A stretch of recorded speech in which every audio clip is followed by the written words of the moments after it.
All right, video number one.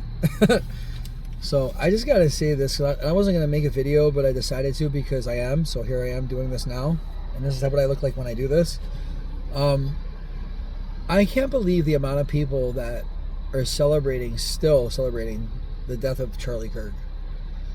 You know, I gotta say, I cried over that. It really bothered me. I followed this guy for years, and you know, there's some things that, you know, can be forgotten. There's some things that you can like let go of, but there's some things that you cannot.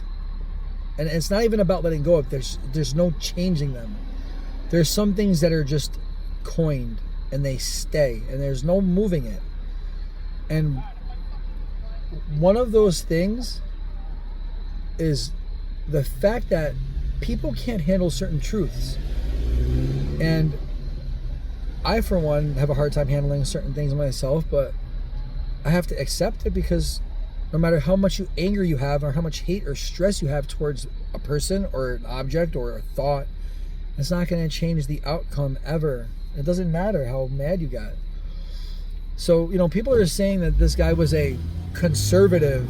Jimmy Kimmel was online and just spewing off at the mouth.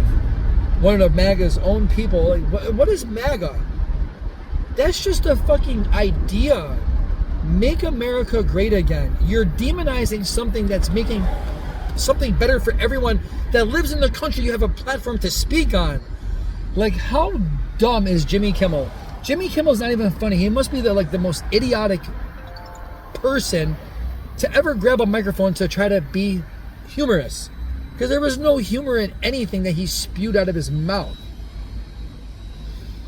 Charlie Kirk is someone that will be not only remembered forever, but is someone that literally just wanted to hear the opposition.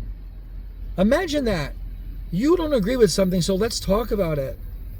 You know, prove me wrong. You know, let me hear what you have to say, because I want to try to understand why you think that way. Turning your cheek and just not doing that over and over and over, where does that get you? Do you think that the smartest person in the room wants to be the smartest person in the room? I wouldn't want to be the smartest person in the room, I can tell you that. For one, if I was, I'm fucking tapped out. Everybody's asking me for shit. Figure it out for yourself. And then two, what am I going to learn? Nothing. What questions do I have to ask? There is none, because I know everything. I'm the smartest one in the room. It's pointless. You should want to seek knowledge and find truth.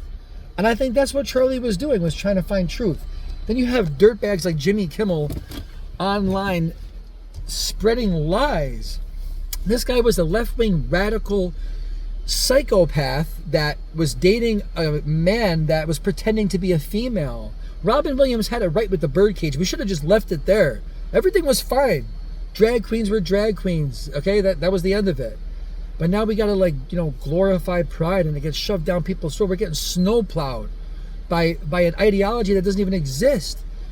And these people are so angry because it goes against nature. And with nature comes a force of power. And that force of power is God. And we all pray to the same one. Call him Allah or whatever. It doesn't make a difference.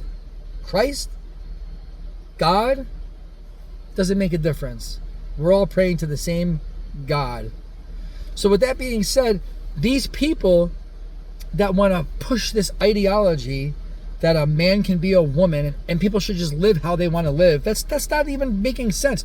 If people should just live how they want to live, then you should be worried about having your dog out back because your next door neighbor might be wanting to fornicate with it, because that's how he wants to live. So would that make sense? I don't think so. What I'm seeing is not even TDS, it's beyond that. It's pure evil. It's disgusting and despicable.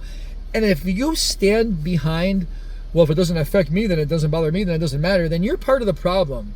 If you stand behind people's ideas to have gender mutilation for children that can't even drink alcohol or discern what's right or wrong truthfully with conviction, but can take puberty blockers, like, I don't know. There's some evil crap going on. It's disgusting. And people online that want to even try to come close to even scratching the surface of justification for that man's death, you need help. You're a sick person. You're a sick person. Because neither left or right, whatever the case may be, political violence, it was spiritual violence is what it was. It was spiritual. That shot to Charlie Kirk wasn't political. That was driven by spirituality. That was a shot against God. Because Charlie was just only trying to live by the word, and his words were to remembered by his greatest and the greatest thing he could have in his life that he said if he were to die was to be remembered for his courage and his faith. That's strong. And a lot of people can't deal with that, especially the ones that want to pretend the game that they live in. Like a man could give birth to a woman. A man can have a uterus. Not happening. You'll never be a dude. A woman will never understand the animosity that a man has when it comes to certain things. A man will never understand the emotional stresses and the emotional baggage a woman can have when it comes to the thought of an abortion. Like a man should be able to speak on a decision for a woman's body. We're so disgusting and messed up. This world needs Jesus. And there's a few of you people online that need a smack in the mouth too. But that's not for me. There's my first video. More to come.